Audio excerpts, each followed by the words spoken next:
Aye, aye, it's the captain's daughter. For the first time in like a year and a half, cans of Gray Sales Double IPA got into Massachusetts. This is one that was pretty regularly available right when the hazy IPA craze was kind of starting to plateau, I guess maybe just starting to peak. And this got so popular that it wasn't shipped anymore. They're selling it all, I think, just in Rhode Island where it's brewed. And it finally is back. And this can is also 3 days old. I did a review of this way back in December of 2015, and that can was 3 weeks old, I said. And I thought it'd be nice to review this beer again, return to it after I've had so many other great New England style IPAs, and this is one that I had many times back in 2015. It's Citron Mosaic hops, and they also use oats, and it's 8.5% alcohol. They don't tell you much else about it. Hopefully, I'll still think it's pretty good.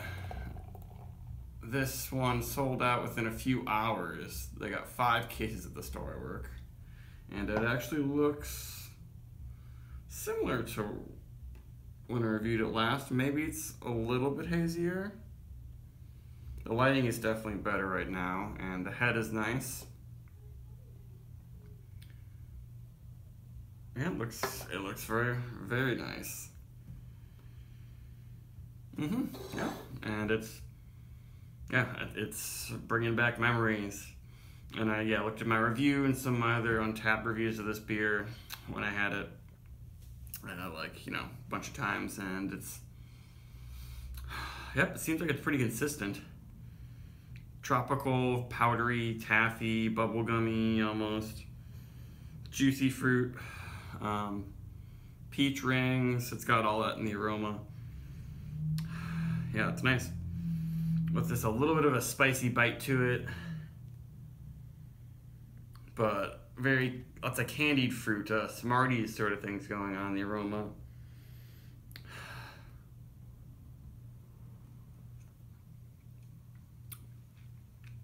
Yeah.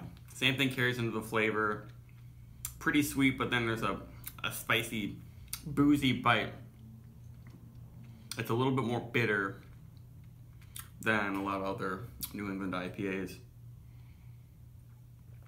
but very fruity. Yeah, it's nice that they have the combination of those two, because oftentimes I find that like the fruits are really kind of unripe and muted when there's a beer that's really spicy and fruity and green. I'm not getting much green character in this beer at all, actually. It's pretty fruit forward, but there's something that, especially in the mouthfeel, it's not super full. It doesn't have that juicy feel. And then there is a kind of a sharp bitterness in the finish that is not my favorite. And actually, I guess the actual booze aroma and taste isn't that strong. There's some heat, but it's doing pretty good for 8.5%. And there's I guess a few tiny little chunks in there. But I guess it's a good beer for people who like the New England IPA for all of its fruity character, but they don't like how they all seem to be pretty sweet and they don't have as much of a bitter bite at the end. This one has that bite almost like a West Coast IPA, I'd say. Yeah, it's not quite as soft. It does have some mouthfeel. I always have fur in my mouth because my cat's shedding, and it's pretty good. But I don't know. I might not return to it. It's just because my tastes are pretty different. I do love the fruit forward beers, but I don't want that bitter bite and in the throat that kind of lingers and an almost savory kind of chemically chalky calcium sort of flavor. That's just not my favorite. I mean, maybe that would mellow out a little bit after a few days, because 3 days old is probably the freshest I've ever had this beer. And now it's heating up my throat with the booze and that bitterness quite a bit. And I think I have to say that I like the aroma more, and then at first the flavor is nice and fruity, and it still has lots of fruits, well, lots of fruits happening, but it's just a little unpleasant in the quality of the bitterness, I would say.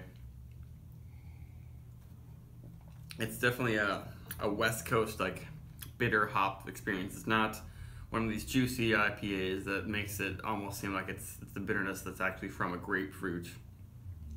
This is this is really pithy and a little bit soapy. It has a woody, earthy bitterness that is a little much, I have to say, unfortunately, but it's a good beer. I'm glad that it sort of introduced me to the style a little bit. I was drinking Trillium back in 2015 too, and this is, I would definitely say it's a legitimate New England double IPA, but probably for someone who wants that bitter bite, and plenty of people are still into that sort of thing.